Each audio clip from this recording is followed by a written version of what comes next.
São cenas antes do voo, no portão de embarque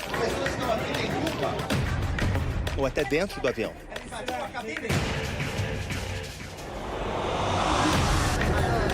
Um aeroporto é um lugar estressante. Tem checagem de peso, vistoria de bagagens. Um documento esquecido põe tudo a perder. Esse ambiente confinado tem excesso de barulho, luz, informação. E falhas acontecem das pessoas e das empresas. Esse passageiro não notou que o embarque tinha mudado de portão. Ele decidiu que não perderia o voo sozinho. Só sairia dali se fosse acomodado em outro avião. Ou se fizessem um Pix. Vai no Pix aí, eu vou embora. Nádia riu para não chorar. Ela achou as informações bagunçadas também, mas nada que justificasse aquele bloqueio. Moço, pelo amor de Deus, você perdeu o seu voo, mas você está atrapalhando 200 pessoas a embarcar. A gente não tem culpa se você perdeu o seu voo, se você se atrasou ou não. Deixa o pessoal embarcar. O protesto dele só levou em consideração o próprio drama. Mas cada passageiro tem a sua história. Um paciente à espera, um compromisso inadiável sob risco de demissão, um casamento, um adeus. Esse cara foi tirar, eu vou junto. Respondi, eu tenho culpa. As pessoas que estão aqui têm culpa. Tem criança! A gente quer embarcar. 1h30 depois, a gente passou pelo lado. Né, ali pelo lado, e ele continuou lá no chão. Não é só um atraso que causa confusão. Esse estrangeiro quis forçar a barra para antecipar o voo dele. A atendente avisou em código pelo rádio que o passageiro estava agressivo. Aí ele começou a falar e eu não entendia o que ele estava falando. E eu fiz com a mão, encerrado. Falei para ele, encerrou. E ele não estava compreendendo, né? Aí a menina colocou no tradutor e eu virei. Eu virei o celular, ele deu o soco. Os dedos da comissária dobraram para trás. O passageiro foi detido. Esse psicólogo foi comissário de bordo por mais de 10 anos. Ele explica que a tripulação, às vezes, sofre por ser o rosto da companhia. Eles são instados a não responder, a tentar acalmar e abafar aquela situação. Essa agressividade, quando ela não encontra um expoente externo, ela se volta para dentro de si. Ele explica que um profissional da aviação não pode tomar antidepressivo ou ansiolíticos, porque afetaria a concentração, a memória e a tomada de decisão, cruciais para a segurança do voo. Um indisciplinado costuma achar que ele pode ser a exceção num processo rigoroso de embarque. A passageira descontou a raiva no aeroporto de Viracopos. Ela teve o azar de perder o voo e a sorte de ninguém passar embaixo na hora.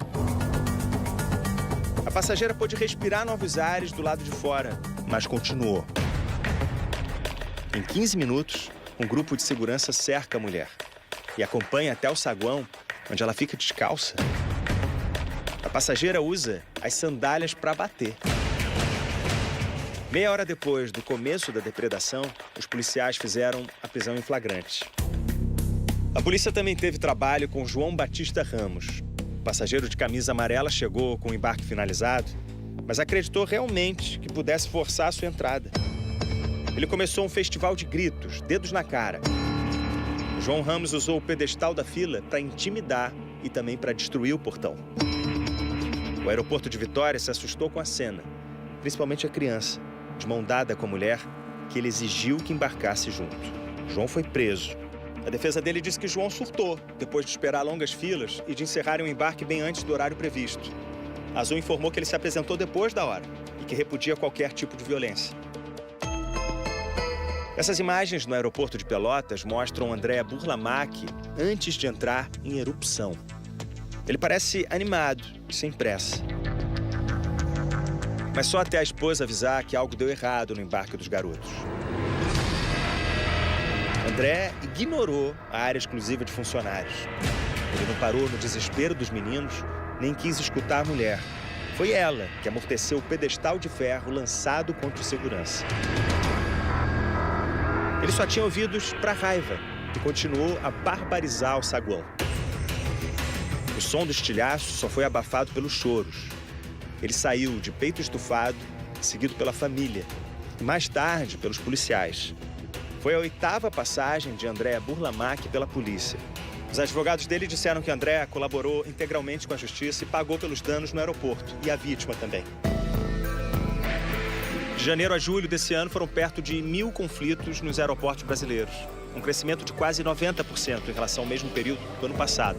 O Fantástico teve acesso a 15 boletins de ocorrência no aeroporto de Guarulhos nesse ano.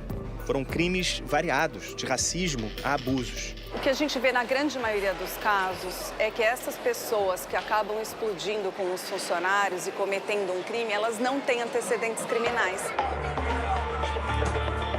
Essa passageira se envolveu numa confusão internacional. Não faz isso! Não faz isso! Uma pessoa protestou contra o uso da força. Testemunhas contaram que a brasileira tinha ido reclamar com o piloto sobre um atraso no voo de São Paulo para Nova York. Sem bagunça! Então para! Para você também de falar! Eu fui perguntar por que... Chega! A primeira classe ouviu na sequência palavras de baixo calão e homofobia. Filho da... Você não pode encostar a mão em mim! Não pode encostar a mão em mim! Você não sabe com quem você tá falando, você vai se... Eu fui perguntar por que tá atrasado esse filho. Me põe pra fora! Ela e o marido foram expulsos do avião e estão processando a companhia aérea. A American Airlines declarou que agiu em nome da proteção dos clientes e membros da equipe. A norma brasileira prevê que só pessoas autorizadas acessem a cabine do piloto. A tentativa de invasão pode ser considerada um atentado contra a segurança. Esse treinador de tripulantes explica que a intervenção física é o último recurso. Ele ensina técnicas para evitar que a situação saia do controle. Mãos à mostras, falar no nível dos olhos, simpatia. A gente percebe esses contrastes assim muito facilmente, de que a pessoa está nervosa com alguma coisa, ela está incomodada com alguma coisa, enfim. É óbvio que é incentivada a abordagem com esse cliente. Você precisa de ajuda, quer um copo de água. Se a polidez não adiantar, os comissários combinam de antemão uma parte do corpo que cada um vai imobilizar. Fechou a porta do avião, é a tripulação que está no comando. Para garantir a segurança, existem regras por todos os cantos. Nenhum passageiro pode entrar na cabine do piloto e não pode fumar. Você também tem que seguir o aviso luminoso para apertar o cinto. Mas existem regras que não são regras escritas. Por exemplo, você não pode ouvir música alta, tem que estar no fone de ouvido. E o apoio de mão é para o passageiro do meio, que está aqui.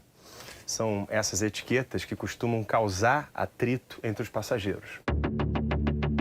Os celulares aumentaram a visibilidade dos conflitos. Alguns sacam a câmera para acuar o outro passageiro ou expor uma empresa.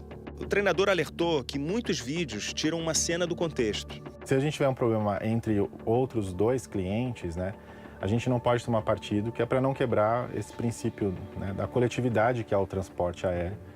E assim, a gente tem várias soluções, né?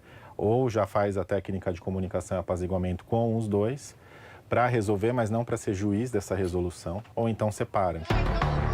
A instrução, quando o número de encrenqueiros supera o de tripulantes, é dialogar com os protagonistas do conflito. Mas não conseguiram acalmar os ânimos no Recife. A fila era de clientes impactados por cancelamentos causados pelo mau tempo. Eles seriam reacomodados em voos extras no dia seguinte, mas uma disputa pela prioridade no embarque terminou em pancadaria. A Associação de Companhias Aéreas achava que o salto de agressões era um efeito da pandemia, mas os conflitos continuaram aumentando. O diretor da ABAR defende que um passageiro indisciplinado seja banido de voar por um período, a exemplo do que acontece nos Estados Unidos e Europa. O que a gente tem hoje é um passageiro indisciplinado, ele é retirado do voo, ele tenta fumar a bordo, ele agride um comissário. No outro dia, ele compra uma passagem e pode voar em outro voo. É exatamente isso que a gente quer evitar. A Agência Nacional de Aviação informou que a proposta de regulamentação sobre passageiros indisciplinados está em fase avançada e passa por ajustes finais internos. Um passageiro indisciplinado pode embarcar no dia seguinte do seu escândalo. A norma proíbe objetos que ofereçam um risco no avião, mas pessoas explosivas ainda passam livres nos aeroportos.